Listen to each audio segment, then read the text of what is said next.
কাতি বিহু আৰু দীপাৱলীৰ উলগেৰে আপোনালোক সকলোকে নতুন এটা ভিডিঅ'লৈ স্বাগতম জনাইছোঁ। কিন্তু কাতি মানে কঙালী আমি সকলোৱে জানো, কিন্তু সমগ্ৰ অসমবাসীৰ কাৰণে এইবাৰৰ কাতি বিহুটো সঁচাকৈয়ে কঙালীত ৰূপান্তৰিত হৈছে। কিয় কি কাৰণে আমি সকলোৱে জানো।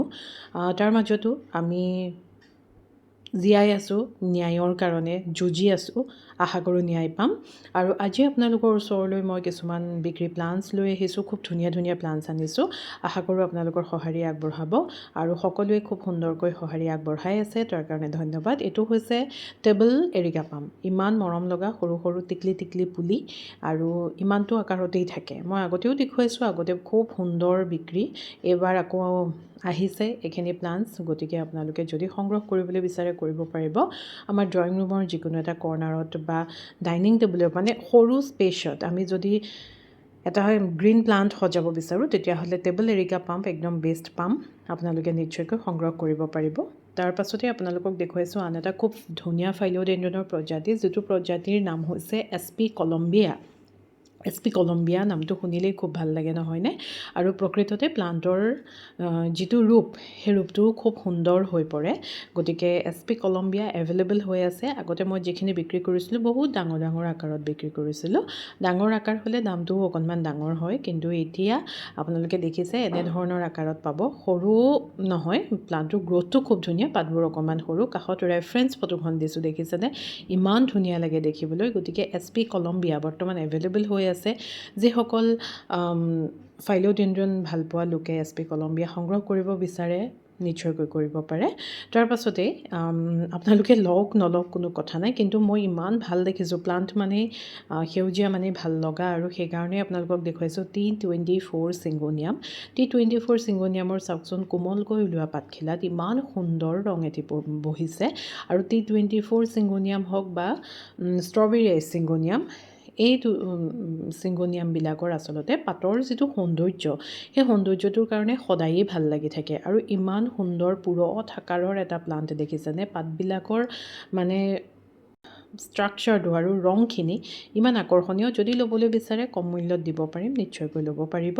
তাৰ পাছতেই দেখুৱাইছোঁ গ্ল'ৰিয়ছাম জেব্ৰা। গ্ল'ৰিয়ছাম জেব্ৰা ইমান বেছি ডিমাণ্ডত মানে চলি থকা এটা ফাইলোডেণ্ড্ৰনৰ প্ৰজাতি।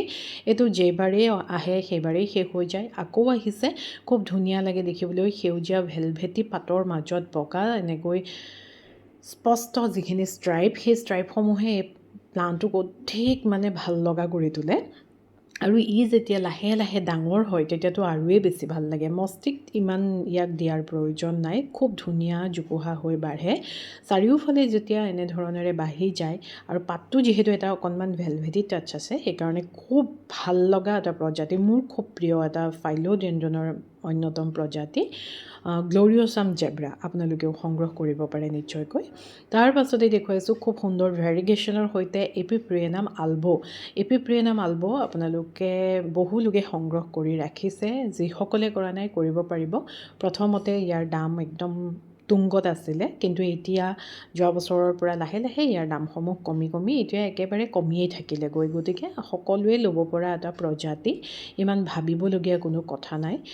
এপিপ্ৰিয়েনাম আলবো ই ডাঙৰ হ'লে যেতিয়া পাতবিলাক কাষবোৰ কটা কটা হৈ ওলমি পৰে, তেতিয়া যে অধিক ভাল লগা হৈ পৰে, খুব সুন্দৰ হয়, আকৰ্ষণীয় হৈ পৰে।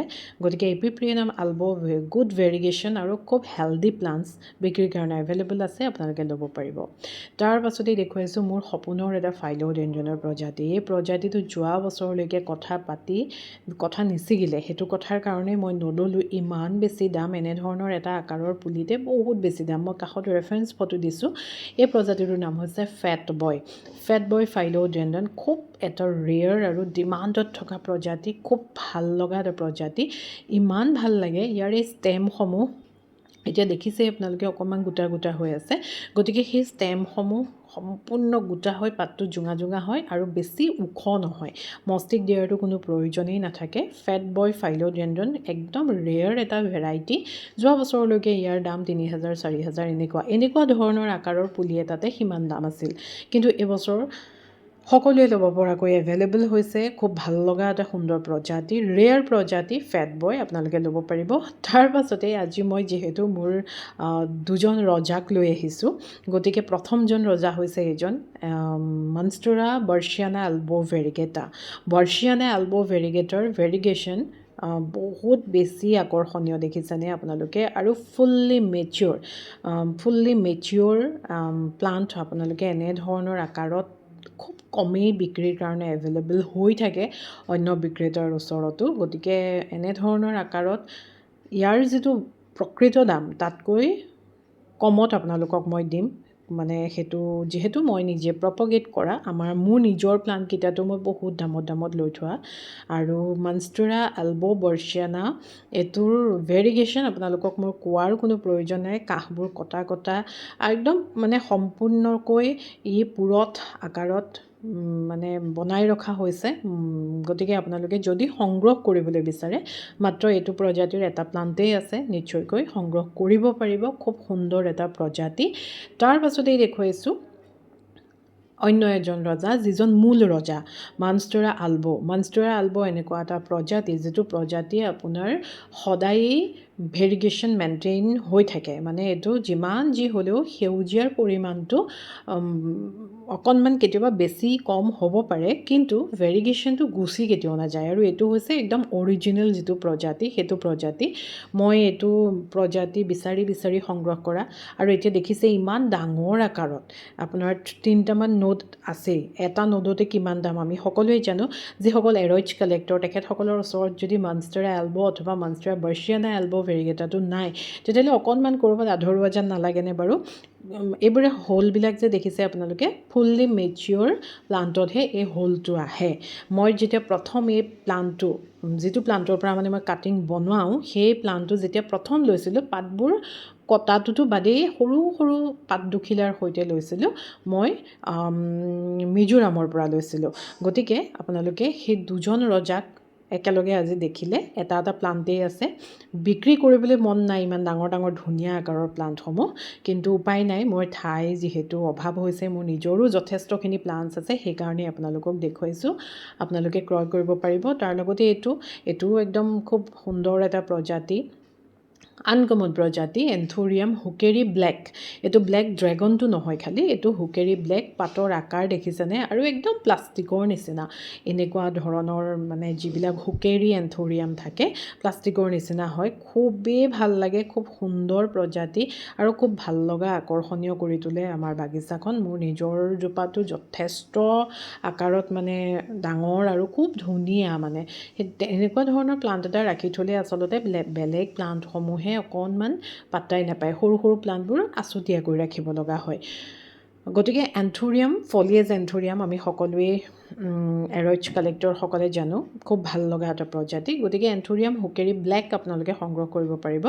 তাৰ পাছতে এইটো আন এটা এগ্ল'নিমাৰ খুব ভাল লগা প্ৰজাতি, ব্লেক লিপষ্টিক এগ্ল'নিমা। আৰু এতিয়া ইমান সুন্দৰ হৈছে গ্ৰথটো, মই এই প্ৰজাতিটো বৰ ভাল পাওঁ। যিহেতু ইয়াৰ পাতৰ ৰংটো সম্পূৰ্ণ মানে ডাঠ সেউজীয়া, সেই সেউজীয়া কাষে গুলপীয়া ৰঙৰ বৰ্ডাৰ পৰে, লগে ষ্টেমবিলাক গুলপীয়া হয়। আৰু ইয়াত চাওক কিমান ধুনীয়াকৈ পুলিবিলাক ওলাইছে। খুব সুন্দৰ আকাৰত, যথেষ্ট ডাঙৰ আকাৰত ব্লেক লিপষ্টিক এগ্ল'নিমা এভেইলেবল আছে। আপোনালোকে যদি সংগ্ৰহ কৰিবলৈ বিচাৰে, নিশ্চয়কৈ কৰিব পাৰিব।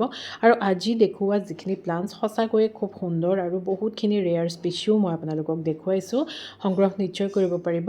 তাৰ পাছতে আহিছোঁ কালাডিয়াম। এই বছৰৰ এই ভিডিঅ'টোত এই কালাডিয়ামটোৱেই চাগে শেষ দেখুৱাম, যিহেতু কালাডিয়ামৰ প্ৰতি সকলোৰে সঁহাৰি খুব ভাল লগা, খুব মানে আপোনালোকে খুব সঁহাৰি আগবঢ়ায়। এইটো কালাডিয়াম নেদেখুৱাই নোৱাৰিলোঁ, কিয় ইয়াৰ পাতৰ যিটো ৰং, ইমান সুন্দৰ ৰঙেৰে কালাডিয়ামটো ইমান পুৰঠ হৈ আছে। বিক্ৰীৰ কাৰণে যিহেতু ৰখা কালাডিয়াম হয়, গতিকে এইটোও আপোনালোকে এভেইলেবল আছে। এই সময়খিনি নিশ্চয়কৈ লৈ থ'ব পাৰিব। গতিকে মই আজি আপোনালোকক বহুতখিনি খুব সুন্দৰ প্ৰজাতি আৰু বৰ ডাঙৰ আকাৰত দেখুৱাইছোঁ। এইটোতো বাৰ্চিয়ানা এলবো ভেৰিগেটা, এইটো মনষ্টেৰা এলবো ভেৰিগেটা, ৰজা দুজন দেখুৱালোঁ। বিক্ৰী কৰিবলৈ মন নাই, কিন্তু উপায় নাই, মানে মোৰ ঠাইৰ কাৰণে মই বিক্ৰী কৰিবই লাগিব।